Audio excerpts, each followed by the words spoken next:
Hello everyone, have a great day. Today, I'll continue the story of Jack and Single Life. follow more heartwarming love stories.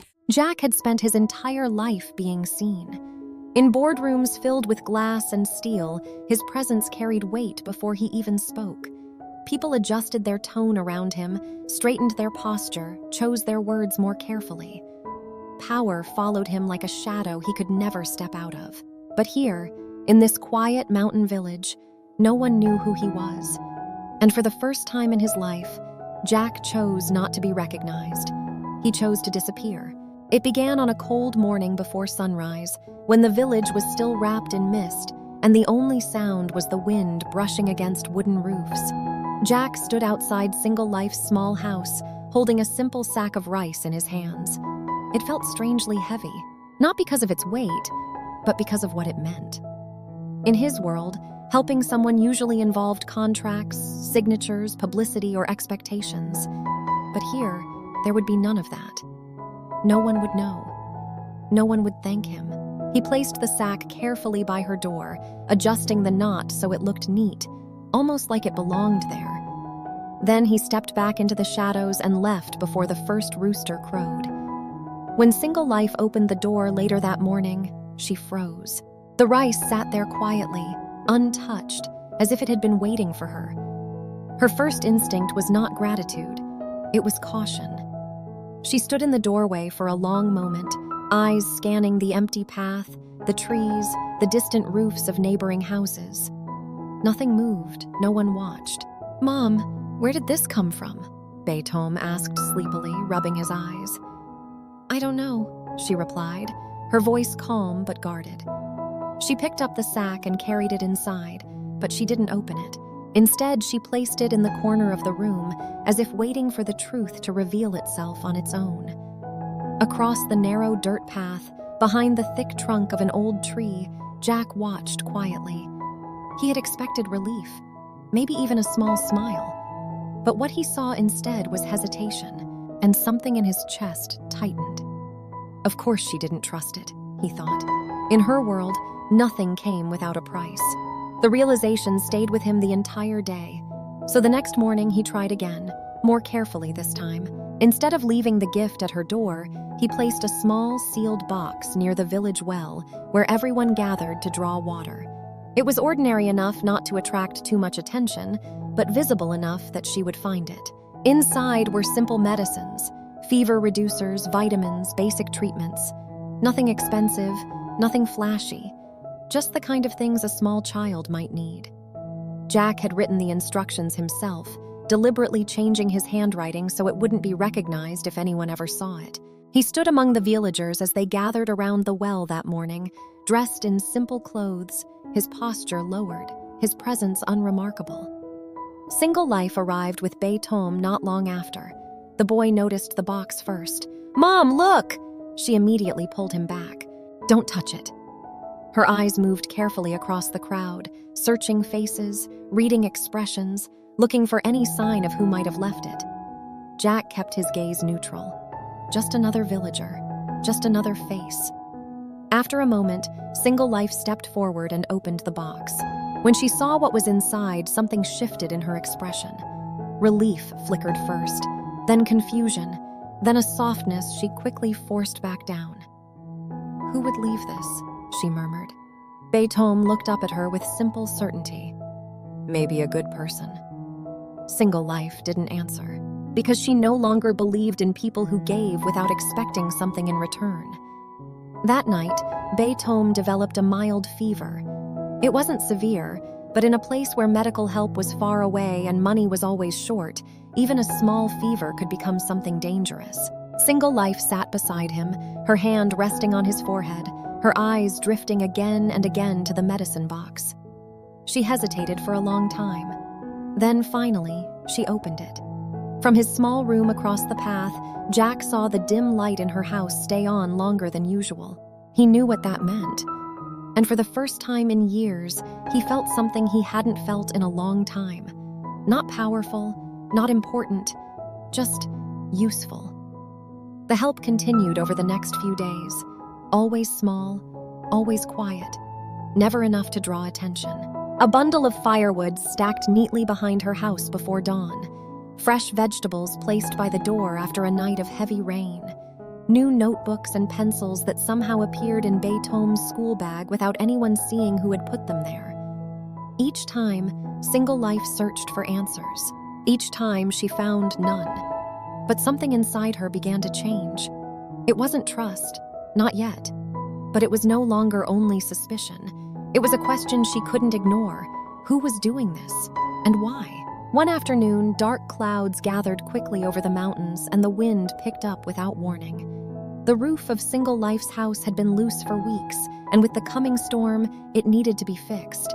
She climbed up carefully, carrying a few bent nails and an old hammer, trying to secure a section of wood that threatened to come loose. Jack watched from below, standing near the edge of the yard. He told himself he wouldn't interfere, that helping from a distance was enough, that he shouldn't get closer. But then the wind grew stronger. The wooden plank shifted suddenly under her hands. Her foot slipped, just for a second, but it was enough. Jack moved before he had time to think. He climbed the ladder quickly, catching the loose plank with one hand while the other reached out to steady her arm. For a brief moment, their eyes met. Too close, too sudden. Single Life froze, startled, her breath catching in her throat. "You," she began. Jack stepped back immediately, lowering his gaze as if he were nothing more than a passing neighbor. "Careful," he said quietly. "The wind is strong today." There was something in his voice, something steady, something familiar. Single Life looked at him more carefully now, as if trying to place where she might have heard it before. "Thank you," she said slowly. Jack gave a small nod, then climbed down before she could ask anything else. He didn't look back, because he was afraid that if he did, she would see something he was not ready to reveal. That night, while Bé Tôm slept, Single Life sat alone in the dim light, her thoughts turning over the events of the past days again and again. The rice, the medicine, the firewood, the school supplies, and now, the man who had appeared just in time to catch her before she fell. None of it felt like coincidence anymore. Across the path, in the quiet darkness of his room, Jack stood by the window looking toward her house. For most of his life, he had been surrounded by people who knew exactly who he was. Here, for the first time, he was no one, invisible. And strangely, he didn't hate it. He placed his hand against the cold glass and whispered softly into the night, "I won't let anything happen to you." Inside her house, Single Life suddenly looked up, as if she had felt something. A presence, a promise she could not hear but somehow sensed. Her eyes drifted toward the window, toward the darkness. But all she saw was the quiet night, still and silent, hiding the truth just beyond her reach. And somewhere in that darkness, a man who had everything had chosen, for the first time in his life, to love without being seen. The rain came earlier than expected. It started as a soft drizzle over the mountains, then quickly turned into a heavy downpour that soaked the village in a matter of minutes. Water dripped from the edges of wooden roofs, ran along the narrow dirt paths, and gathered in shallow pools that reflected the gray sky. Inside her small house, Single Life moved quickly, placing bowls under the leaks she hadn't had time to fix. Bé Tôm sat on the floor beside her, holding a small cloth, trying to wipe the water as it spread. "Mom, will the roof break?" he asked. "No," she answered gently, though she wasn't entirely sure. "We'll fix it again when the rain stops." Across the path, Jack stood at his window watching. His eyes moved from the leaking roof to the small child trying to help, to Single Life's tired but steady movements. He didn't think. This time, he didn't wait. He grabbed his coat and stepped out into the rain.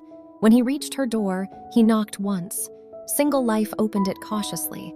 When she saw him standing there, soaked, silent, and strangely determined, she hesitated. "You shouldn't be out in this weather," she said. "Neither should you," Jack replied calmly. "May I help?" There was a pause, a long one. Then, without another word, she stepped aside. Jack entered the house. It was the first time he had crossed that doorway. The inside was even smaller than it looked from outside, but it felt warm. Not from the temperature, but from something else, something he couldn't quite name. He moved quickly, examining the roof, adjusting the wooden planks, reinforcing the weak spots with the few tools she had. The work was simple compared to anything he dealt with in his world, but his hands moved with surprising familiarity, as if he had done this before, as if somewhere in a forgotten part of his life, this had once been normal. Single Life watched him in silence. There was something about the way he moved, not clumsy like someone unfamiliar with labor, not careful like someone afraid to dirty their hands, but steady, natural, as if he belonged here more than he should. "You've done this before," she said quietly. Jack didn't look at her. "A long time ago." That answer only deepened her suspicion. The rain lasted through the night. By the time it stopped, the house was dry again, and something else had changed. The distance between them was no longer the same. The next morning, the village buzzed with quiet conversation. People talked about the storm, the damaged roofs, the flooded paths. But there was something else, something new. A black car had been seen at the edge of the village road. No one knew where it came from, no one knew who it belonged to, but everyone knew one thing. Cars like that did not come here by accident. Single Life heard the whispers while buying vegetables at the market. Her hands tightened slightly around the small basket she carried. Her eyes moved instinctively toward the road, toward the place where the village met the outside world, toward the place where things from her past, and perhaps Jack's, could return. That afternoon, Bé Tôm came home from school unusually quiet. He sat down beside his mother and took out his notebook. Inside, between the pages, was something new, a pen. Not a cheap plastic one like the others. This one was smooth, heavy, elegant. Single Life frowned. "Where did you get that?" Bé Tôm looked up. "It was in my bag when I opened it." Her heart skipped. Again. Something placed without her knowing. Something given without being seen. But this time, it was different. Because she had seen the man who might have done it, and she was beginning to connect the pieces. That evening, as the sun dipped behind the mountains, Single Life walked slowly toward the small stream at the edge of the village. She knew he would be there. She didn't know how she knew, but she did. Jack stood near the water, his hands in his pockets, his gaze fixed on the current as it moved quietly over the stones. He heard her footsteps before she spoke. "You've been helping us," she said. It wasn't a question. Jack didn't turn around immediately. The sound of the water filled the silence between them. Finally, he spoke. "I don't know what you mean." Single Life stepped closer. "The rice, the medicine, the firewood, the school supplies, the roof." Her voice was calm, but firm. "You were there for all of it." Jack turned slowly. For a moment, their eyes met. And this time, he didn't look away. "I didn't want you to feel like you owed me anything," he said quietly. "I don't," she replied. "That's not the problem." "Then what is?" Her gaze softened slightly, but her voice remained steady. "The problem is, people don't do this for no reason." Jack held her eyes. "And if I said I didn't have a reason, then I wouldn't believe you." A faint smile touched his lips. "That's fair." They stood there in silence for a moment, the air between them no longer distant, but no longer simple either. "Who are you?" she asked softly. Jack hesitated. For the first time since coming to the village, he didn't have a simple answer. Before he could respond, a sound broke the quiet. An engine, low, controlled, expensive. Both of them turned at the same time. At the far end of the path, just beyond the trees, a black car slowly came into view. Not the kind of vehicle that belonged in a place like this. The kind that carried power, authority, and secrets. Jack's phone vibrated in his pocket. For a moment, he didn't move. Then he took it out and looked at the screen. A single message. "Mother, we need to talk, now." The color drained slightly from Single Life's face as she looked from the car to Jack and back again. "You didn't come here by accident," she said quietly. Jack didn't answer, because for the first time since he arrived, He realized that the life he had tried to leave behind had just found him again. The car door opened. A woman stepped out, elegant, composed, cold. Her eyes moved across the village and stopped directly on Jack.